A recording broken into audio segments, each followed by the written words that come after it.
This is Onetake, featuring yours truly, three-boy Lakers NBA Onetake for your head, NBA Onetake for your brain. Coming to you live from my home. This is NBA Onetake, April 6, 2026. All right. The first thing, let me. Conversation about walkie-talkie. The UConn Huskies were defeated by the Michigan Wolverines 69-63 in a national championship game. The game was really close, tight, contested, but Michigan get the first title in school history since 1989, where Glenn Rice and those guys was able to get the championship there. But it's also a good look to see the Fab Five back together, talking and everything else like that. And it's good to see, brothers able to put aside their differences and get it together. So that's a good look. But man, look, I did say, if Dan Hurley would have pulled it off, he'd have been in that golden conversation with several of the legends.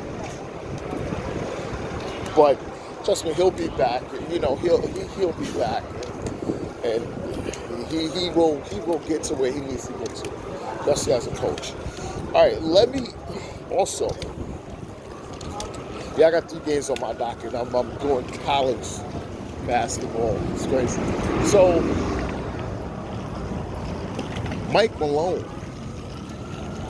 If you've been watching my videos, you know how much I love Mike Malone. Even when he was shitting on my Lakers at the expense of the Denver Nuggets. You know how I feel about him. He's a great coach. I normally don't really talk too much about coaches but him, I've always given him his flowers because I know good coaching. I know when you can coach and you have what it takes. I always credit, man. I said Mike Malone and Darren Ehrman was coaching up Mark Jackson and emphasizing defense with all those players. And Steve Kerr just ran with the ball on offense and changed everything. And I always say, those guys don't get too much credit for what they did defensively with the Golden State Warriors coming up. But like I said, he's going to coach the North Carolina Tar Heels. I mean, we'll see how that goes. They wanted a big name and they got it, and that is just he is a big name, and he's a very big name. So he's going to come in and help with the program after they let go of one Hubert Davis, who I felt that got unwarranted criticism by a lot of people, but it's fans. It's fans. All right, I got 3 games on the docket, right? So I was watching that Knicks and Hawks game, and I'm gonna tell you something.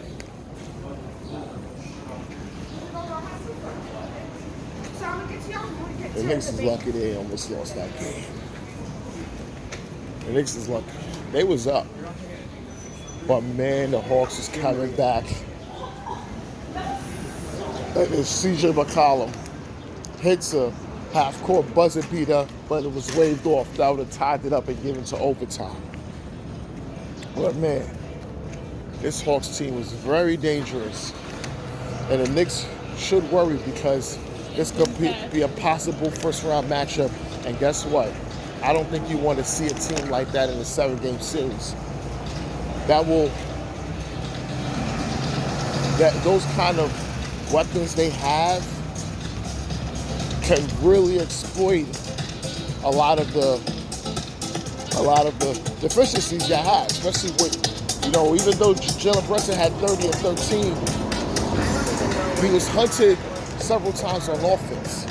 And that's the thing, when you hunt people on offense, that's something, and they hunted him on offense.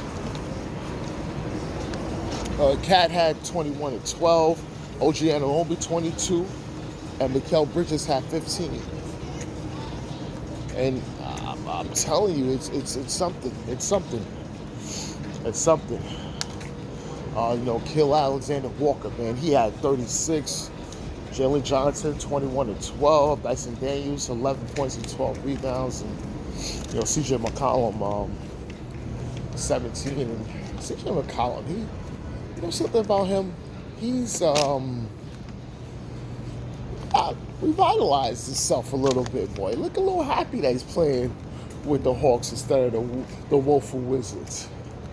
And that's good. It's good sometimes, man. It's like maybe putting veterans on his team, and it's like trying to help him, but it's just not working out.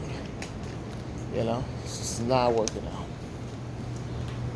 So,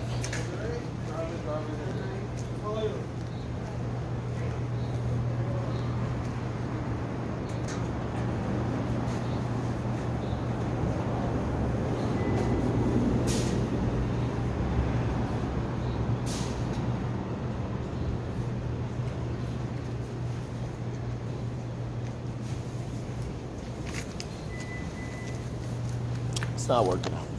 All right, the next game of the night is the San Antonio Spurs versus the Philadelphia 76ers. And man, Joel Embiid looked like he was up for this game. Right? He really wanted to go at Wemby. He always go for Wemby for some reason. He just wants to teach him some kind of lesson. And in other games, he playing around a little bit. But yeah, Embiid, he had 34 and 12. Tyrese Maxey's 15 and 8, not too bad. And then Paul George had 16, and they lost. It was just, I think it was just too much stretched out offense, and Philly's just not clicking like consistency. It's just not looking so consistent, and it shows. It shows. It shows. And then I'm like, Spurs win their 60th game and looking like the Spurs. And then, Wemby had 17. Stephon Castle had a triple-double, 19, 10, and 13. And Dylan Harper had 17. But this team, listen, the Spurs. Looking like same old San Antonio Spurs. That's what they're looking like. That's what it's looking like. And the last game of the night is the Nuggets versus the Blazers. This is a good one. It went into overtime. But the Nuggets today won 137-132.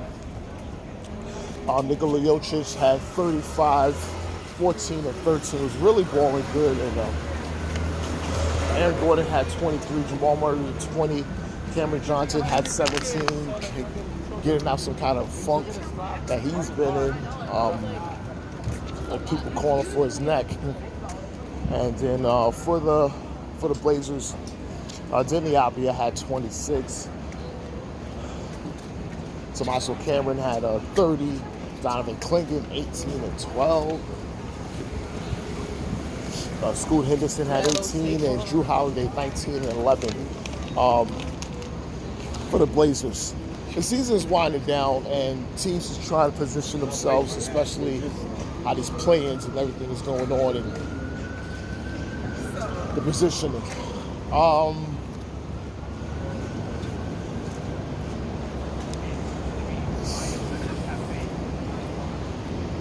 The positioning is going to matter for both conferences. because certain teams I think could be certain teams, and it's about matchups. It's no longer who's the A1 and what one or two your two best players, your number one and number two could do, and then not the 1, 2, and 3. Does it matter? No. This is all about matchups. This has come to coaching. This has come to decision makings and guys doing what they got to do. But this is NBA One Takes Pretty Boy Laker, and I'm out.